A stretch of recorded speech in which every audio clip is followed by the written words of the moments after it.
Meski bahasa Indonesia dipakai sebagai bahasa nasional, tetapi negara kita memiliki beragam bahasa daerah, salah satunya bahasa Jawa yang sering dipakai sebagai bahasa sehari-hari khususnya di daerah-daerah Jawa Tengah dan Jawa Timur.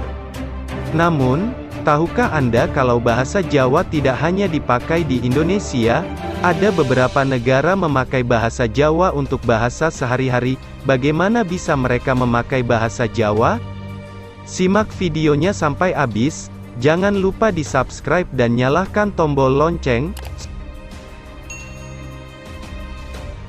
Suriname. Republik Suriname dulu bernama Guyana Belanda atau Guyana Belanda yang merupakan sebuah negara di Amerika Selatan bekas jajahan Belanda.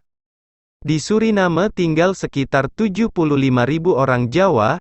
Keberadaan orang Jawa di negara yang berbatasan dengan Guyana Perancis di timur dan Guyana di barat ini karena dibawa oleh pemerintah kolonial Hindia Belanda, sekarang Indonesia, antara tahun-tahun 1890 sampai tahun 1939 untuk bekerja.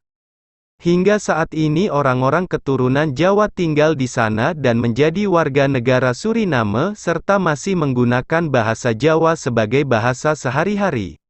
Kaledonia Baru, atau dalam penggunaan resmi digunakan nama New Caledonia adalah sebuah wilayah yang berstatus jajahan sui generis Prancis. Wilayah ini terletak di subbenua Melanesia di Samudra Pasifik sebelah barat daya.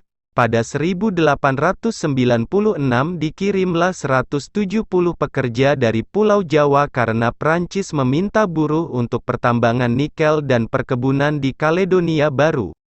Perpindahan orang Jawa di Kaledonia Baru juga sama dengan orang Jawa Suriname, namun kepindahan orang Jawa di Pasifik telah terhenti sejak 1949. Orang Jawa di Kaledonia Baru tetap menggunakan bahasa Jawa sebagai bahasa sehari-hari, namun kini anak-anak mudanya sudah tak bisa berbahasa Jawa, hanya bisa berbahasa Perancis saja.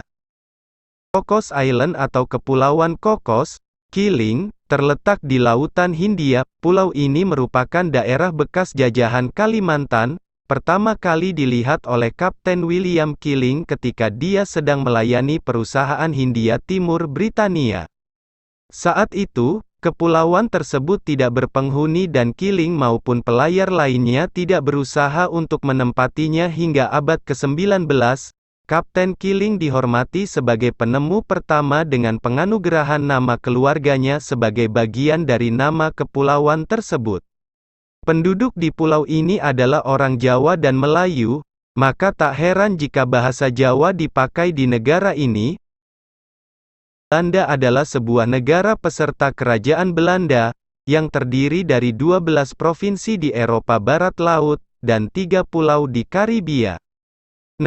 Sejarah mencatat, Belanda adalah negara yang menjajah Indonesia selama 350 tahun. Kehadiran orang Jawa di negeri kincir angin itu dibawa oleh pemerintah kolonial dari Pulau Jawa untuk dipekerjakan. Bahasa Jawa yang dipakai para pekerja ternyata menarik minat orang Belanda untuk dipelajari. Bahasa Jawa dipelajari di universitas tertua di Belanda, yaitu Universitas Leiden yang berdiri sejak 1575. Singapura pada 1825 sejumlah pekerja dari Jawa dikirim ke Singapura untuk bekerja sebagai buruh dan di perkebunan. Orang Jawa di Singapura bermukim di tepi Sungai Rocor. Hingga sekarang orang Jawa hidup rukun dengan orang Melayu dan Cina. Malaysia. Orang-orang Jawa yang berada di Malaysia sudah menjadi warga negara di sana. Mereka adalah generasi ketiga keturunan orang Jawa yang pergi ke Malaysia pada tahun 1900 untuk mencari pekerjaan yang layak. Meski sudah menjadi warga negara Malaysia, orang Jawa di sana masih menggunakan bahasa Jawa. Mereka sebagian tinggal di kawasan Sepang, Kuala Selangor, Banting, Tanjung Karang, dan Sabak Bernam.